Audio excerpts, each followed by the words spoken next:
Hello. Hey, quick check. How many founders here? And how many operators? Okay, and the rest are media people? No. Rest are having coffee outside and they are coming inside. Okay, but not everybody put up their hands, so just checking. Cool. Media is only, I think, 2, 3. Got more it, than got that. it. Thanks. Why, are you going to say something controversial? I always say things that are controversial. Good to hear you. But Yashish, thank you so much for joining us on this session that we are calling My Journey from Startup Street to Dalal Street, and what a journey it's been. I think, the first year was a little painful, but now we are seeing a rebound in new age economy stocks. I think PB Fintech is probably going to be the first new age company that's going to be profitable among the ones that listed. So how has it been so far? What are your key learnings? Any regrets that you decided to go public when you did? Thank you. Hi, sir. Just acknowledging sir's presence. That's all. Mr. Murthy is here. Yeah. So, I think for us, going public was more like a 2-3 year journey. I guess the first year was more about preparing to go public. And then when you go public, I did not realize, but it was very clear that the market has to kind of find you and the continuity of your organization. So I guess it took us another 1-2 years to explain to the market what our company is, how it operates, what the metrics are, what the dynamics are. And I think in hindsight, that is what is normal. And I'd say just after we went public, maybe about 6 months after, I felt it was too early to have gone public. And I did comment on that. But I think today I look back and I feel we had to go public sometime. And I'm glad it's over, because this 3-year cycle would have come whenever we went public. And it was a good time to have gone public, so it's fine. So interestingly, Shubhita, you had a chance to invest in PB Fintech, when it was Policy Bazaar. And this is long time ago, which would have been their Series B round, and you decided to pass. Do you regret that today? You would have been sitting on huge returns. I never regret anything that I didn't do, as much as I don't regret whatever I did.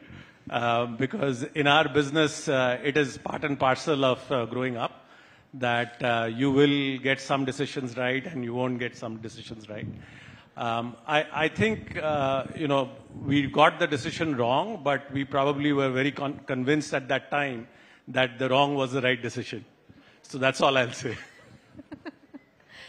Do you have a question for Yashish?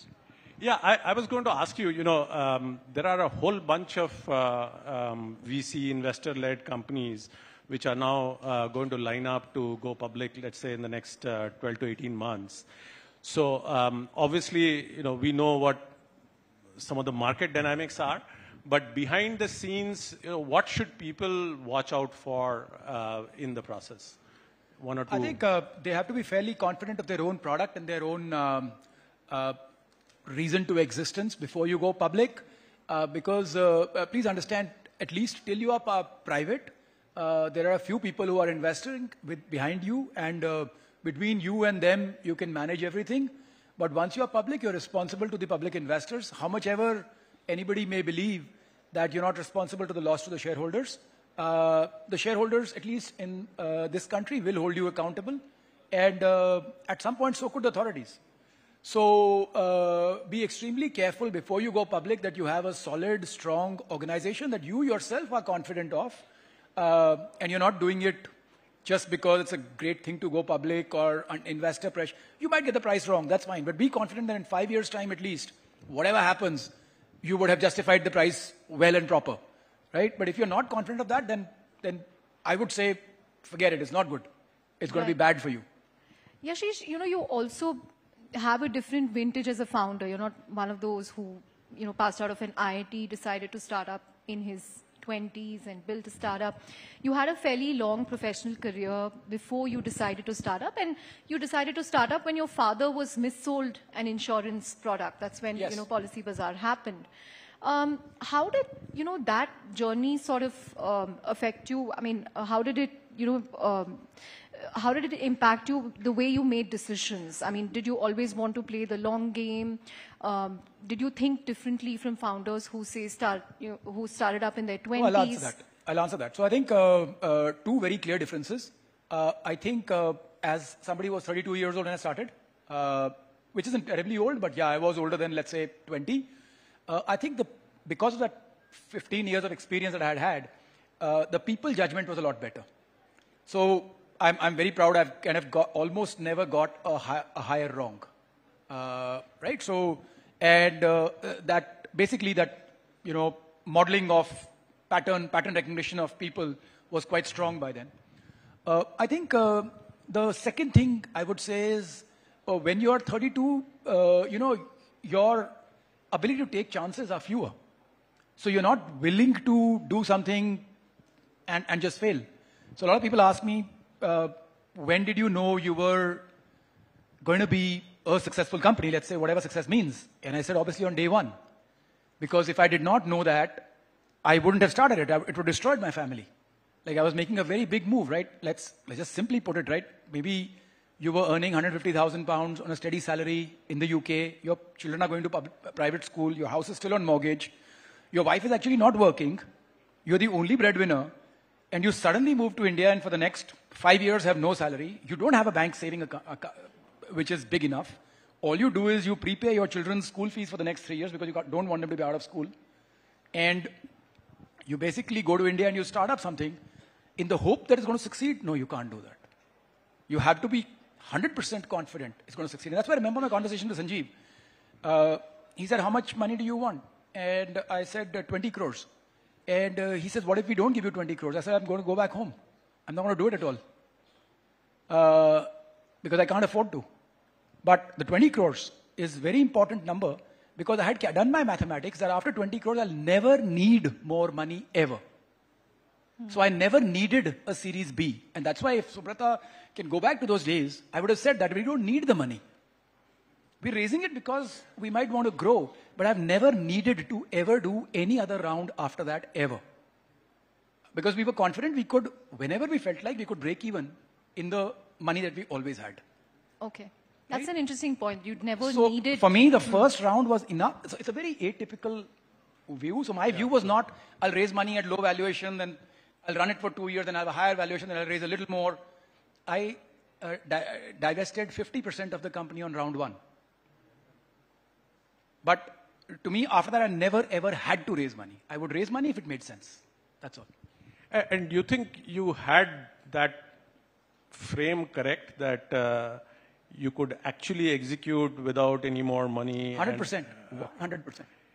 I think that's where a lot of people probably don't get it right, different. right? So everybody is different, of course. It's different. I'm not saying it's the right way. Yeah. I am not at all claiming it's the right way. I'm just saying that was my way. See, if you ask my co-founder, he will tell you I'm the most risk-averse person he's ever met. Okay?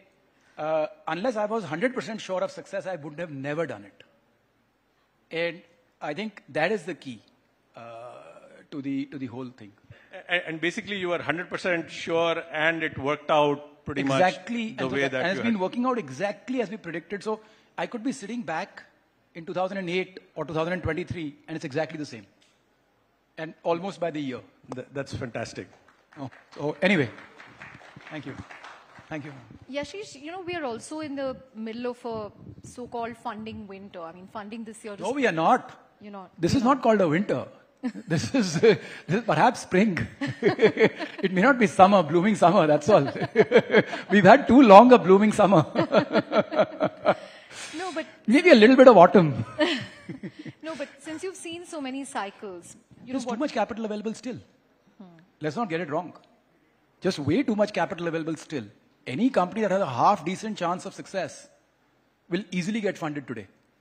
What was happening, according to me, was companies that had no chance of success were also getting funded. So it's a problem of finding the right companies. Absolutely. I think there are two major issues, right? I think, yes, India is potentially a very large market, potentially, but that's going to take time, and you've got to be patient. It's not going to happen in 1 or 2 years. Currently, it's quite a small market, right? Compared to many. It's not that big. So I think the scale of the market is very, like, let me give you a very simple example from my own industry. The entire fresh business of health insurance and life insurance, term insurance, put together in the country is less than $2 billion a year. That is peanuts. As they say, in that much, how much are people going to make money out of it here? If you have only $2 billion a month. In fact, we had, a similar discussion this morning where both Nitin Kamath and Sameer Nigam felt that investors have overestimated the size of the market. No, that doesn't mean it will become 100 billion. It will, but it'll take time. See, when people say we're going to become, let's say, China or something, I think, look, I'm too small to kind of comment on that. It'll take time.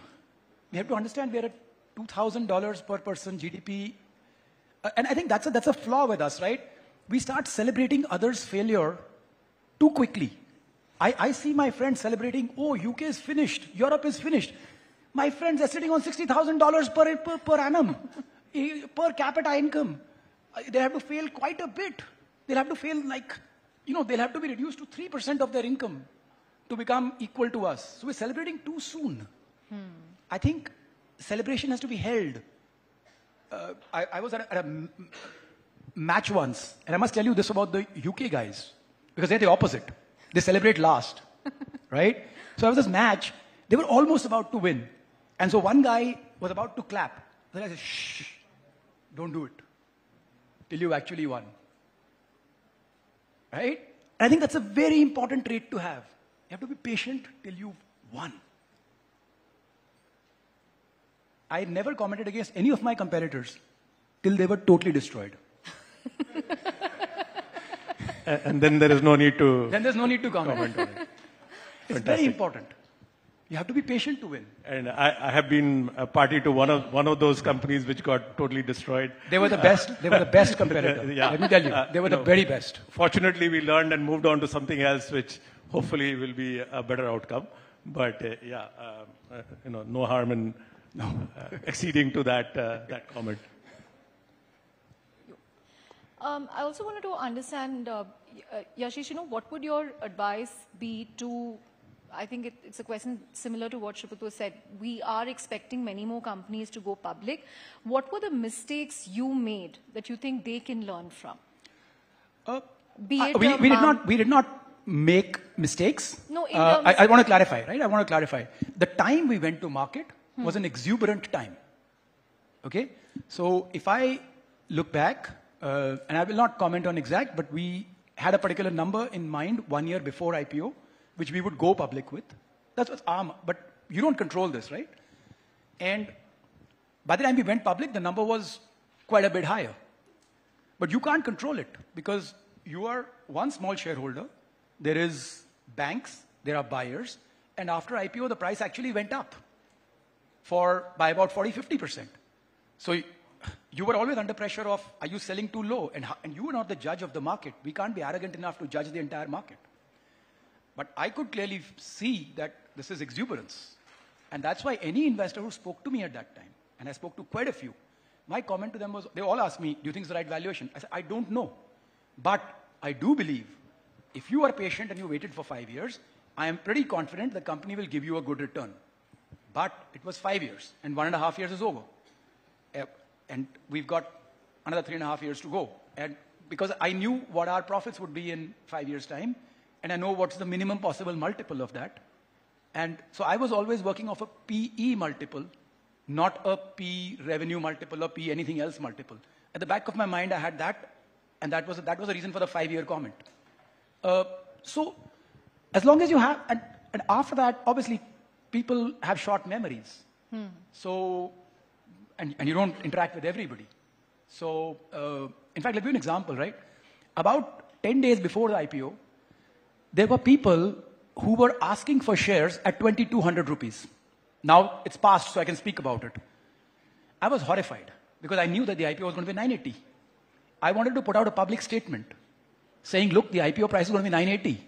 So, the secondary overheating that's going on, or whatever, 20 days earlier or something, please control because somebody's getting overexcited, right? And I was told you can't do that because you're not allowed to comment before that. But I was very hurt by that situation because I knew whoever loses money is going to be unhappy. And till that time, we had never had those people. And I knew those people were going to lose money on day one. Right? And you can't do anything. You just have to sit there as a silent spectator because there are off-market transactions that you can't control, even as the founder of the company. Right. Shubhata? Yeah, so maybe changing tracks a little bit. Yeah. There are a bunch of entrepreneurs here who probably want to hear from you about what the future holds for us, both as tech in India as well as, let's say, insurance and fintech. You are one of the largest platforms, of online, both acquisition and transaction. And then you're becoming a marketplace also as well. So how would you advise people who are today thinking of starting a consumer company in terms of, should they think marketplace, should they think, problem first, should they think consumer first?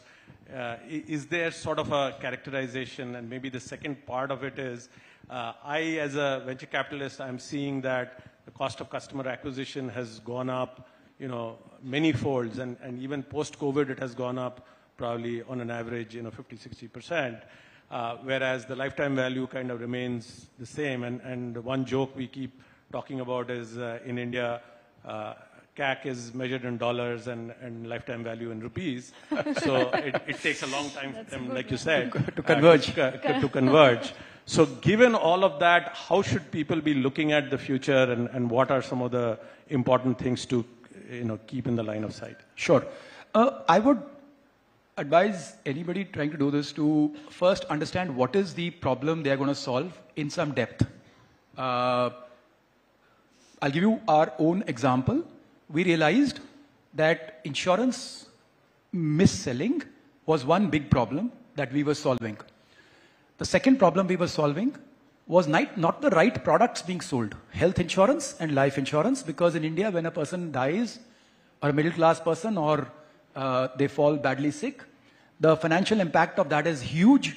And because we were in a joint family system earlier, and I'm moving to a nuclear family system now, people haven't thought about what will happen if that bad event happens. And so both of these were very clear to me. And so we were able to identify that problem. And so we, until today, I must say it's been 15 years, none of our competitors, including, don't mind, but, because according to me, they were actually the best executors I've seen. But they never really understood the problem. That the problem was in solving for that. The problem was not in making the transaction more efficient. The problem was in solving for getting people to understand that health insurance and life insurance is very, very important to you, and then helping them purchase the product, right? So I think identifying that is most important. Now, the flaw I have found with most of my competitors also is they very quickly focus on large insurance market. $100 billion premium. And that's okay to impress investors, but that should not be okay for you to start a company. Because investors usually go for broad metrics. So I'm mostly told that I don't talk about, look, this is how big India is going to become, this is how big middle class will become, this is how big that will become. Because that's investor numbers. That's not on the basis of which you can build a business. Yeah. You will build a business basis the problem that you are trying to solve. Now, the second part, yes, cost of acquisition is extremely high. There is no doubt about it. If you look at our industry, even today, on a genuine customer that we acquire from Google, we don't make money.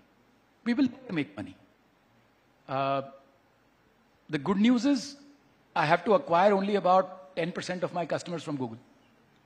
And thus, that becomes 15% of my revenue.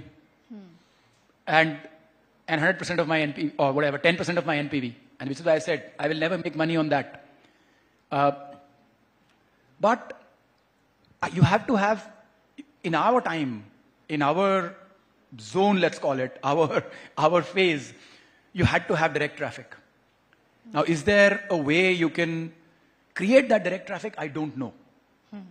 Maybe that's been done, and so the platforms that have been created have got sort of an insurmountable lead. Maybe at some point a mechanism will be created by which you will not have the need to create traffic. But I think having a brand, a consumer brand in India that customers come to asking for insurance is very, very powerful, because that almost doesn't happen. People will come to you to take loans or something else, or buy biscuits or buy jeans, because they're all desirable products. But for an undesirable product like insurance, to have people wake up in the morning and say, I'll go to this website and I'll look for insurance, it's a very, very powerful thing to have and very difficult to replicate unless there is another way to replicate it. Now, I see very large platforms trying to, so I think you have to really know what your, and I think that is where we were very good, because we knew the problem very deeply, like extremely deeply. So. Got it. One more thing that I wanted you to weigh in on, Yashish, in the last 6 months or so, we've seen governance lapses in about half a dozen growth stage startups, early stage startups. One view is that the founders are to blame because, there is only so much an investor can do. The other view is this is also because investors oversold the promise of the market, oversold growth. Where do you think the blame lies? I think the blame obviously lies with everybody. The founder cannot absolve themselves from the blame. There's no doubt about it. But at the same time, let me be extremely clear about it. I have had investors tell me not to meet their IC because of the information and the data I can provide to them, which would essentially, they say, spoil their deals. They ask you not to meet their investment committee? Yes. Why? Because they will go through your... Because I may provide sufficient information to the investor committee that may jeopardize the deal. Okay. Okay. So that has been also a common feature. And talking about very reputable investors, right? So it's been everything, right? So it's a very simple thing. Only if an investor invests does he make money, right? And sometimes upfront money. So it has been everybody. Everybody has benefited from the ride when it was happening, and some will get hurt more than the others when the downtrend comes. But I will make one final statement, my own opinion. As I was saying, I think these are just seasons. The sunshine also always comes back, and the rain also always comes back. So I don't think we're in a rainy period yet. According to me, this is not a rainy period. The rainy period is when there isn't money to invest in profitable companies also. Okay, which is what has happened historically in some years, in the last 20 years. Today there's just too much money in the world. What will the world do with so much money? They have to invest somewhere. You look at the Indian markets, right? $2 billion, $3 billion coming every month into the public markets. Where will that money go? How much can you invest in the largest companies? Where will those large companies go? You have to invest in the companies that are going to grow into the future. And that is a steady flow. It's going to keep coming unless something happens to the economy where people just stop investing in the market. I don't think anything of that's going to happen soon. So I think there's just, look at where the stock market is.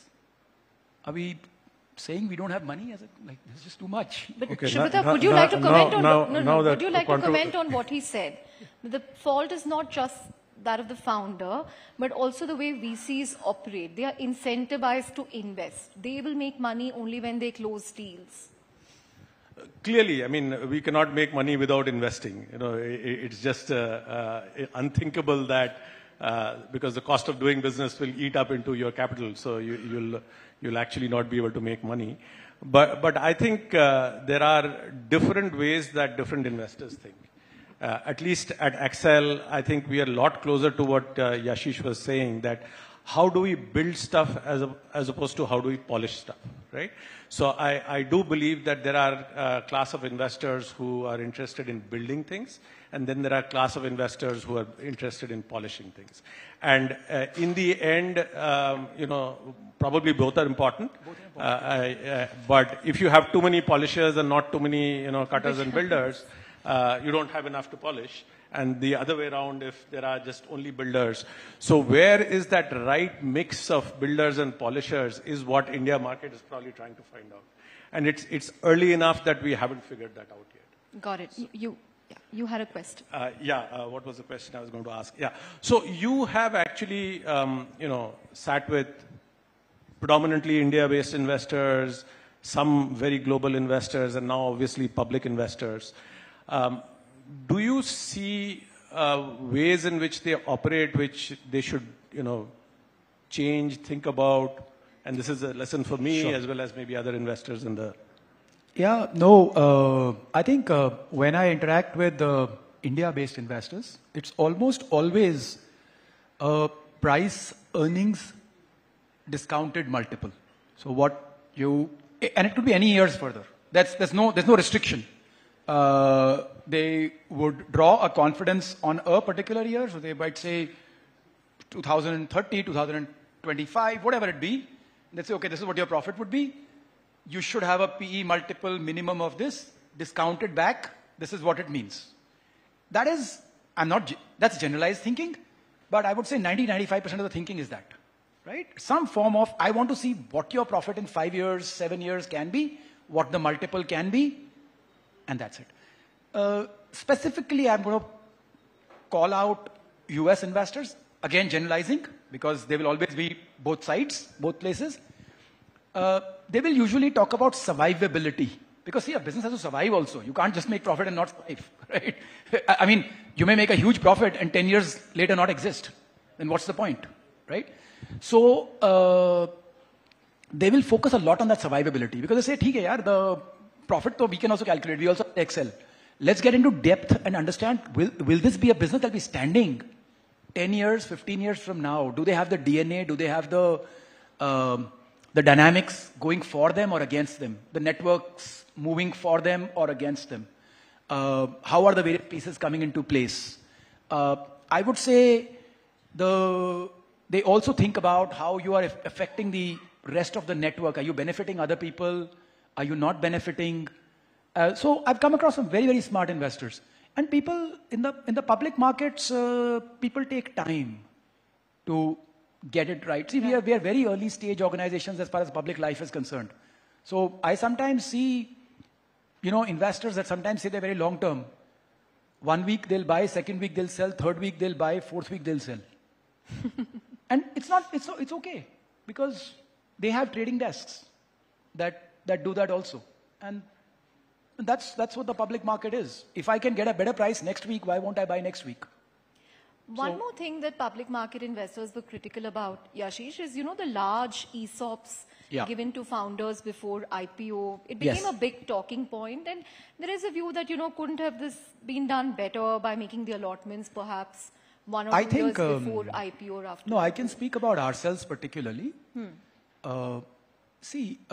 About 3 years before IPO, we had a certain conversation with our private investors about certain objectives of the business, certain equities that the management would get.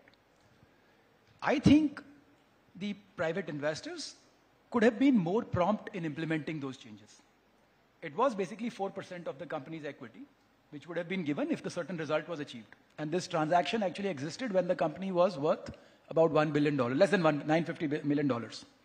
The company executed on those, but then that conversation got delayed by almost 1 year. So this is actually a pre-IPO conversation, which unnecessarily the public investors got excited about. Because in the RHP, the shares are already mentioned, the dilution is already mentioned. So the public market can, on the day of the IPO, already price it in fully. It's mentioned, these are the number of shares we're giving to management at essentially zero price. So it's a reward given by the private investors, and actually all those shares are not even going to be allocated, because probably some percent, I will not comment on what percent because I don't remember, but some percentage of them will never be allocated at all, right? But I think for the public markets, it was a massive shock, because first it got delayed because they're not in the DRHP, not in the RHP, which should not have happened, but the reason it happened was that the conversation had not concluded. Imagine a conversation going all the way till 10 days before IPO. Right? Now, the second thing is the way it happens, 45% in first year. So we hadn't thought through the impact of everything. Suddenly you had almost 1,000 crore hit in the first year itself, and the company looked like terrible, right? So it's okay. We've been through that. Now the good times will come. So it's fine. We've taken that hit. That's fine. Maybe changing track a little bit again on team building. This morning I was Googling you a little bit, and there's this one line which caught my eye. which says in one of the documents that were on your website talking about your early journey, that you believe that Policy Bazaar is not a brand that belongs to you alone, and it of course belongs to everybody that has participated. It actually resonated with me. Maybe talk a little bit about how you have give gone you the exact answer. So when I was starting Policy Bazaar, my parents were trying to talk me out of it. Because they were saying, go back to the UK, you know, you've got a family there, and they were not liking the whole situation. So they took me to this guy who sees Janam Patris and all. And he saw the Janam Patri and he said, listen, you don't have any luck in business. It's definitely going to flop. Because my parents must have induced him to say that. So I said, yeah, but that's just me. There are 18 co-founders. They must have their own luck. We'll have to take the Janam Patri to all other 17 also. It can't be just one person will decide. You know, I think Alok is a very lucky person who was my co-founder. So, you know, maybe because of that we succeeded. So anyway, but that's how I believe. That it's a team that does it always. One person cannot do it. There's no way that one person can ever do it. And that's why my shareholding is lower than my team's shareholding. I have about 35%. I don't know the exact, I might get this wrong, but I think I have about 30 to 35% of the shareholding of the management team. But not 60 plus.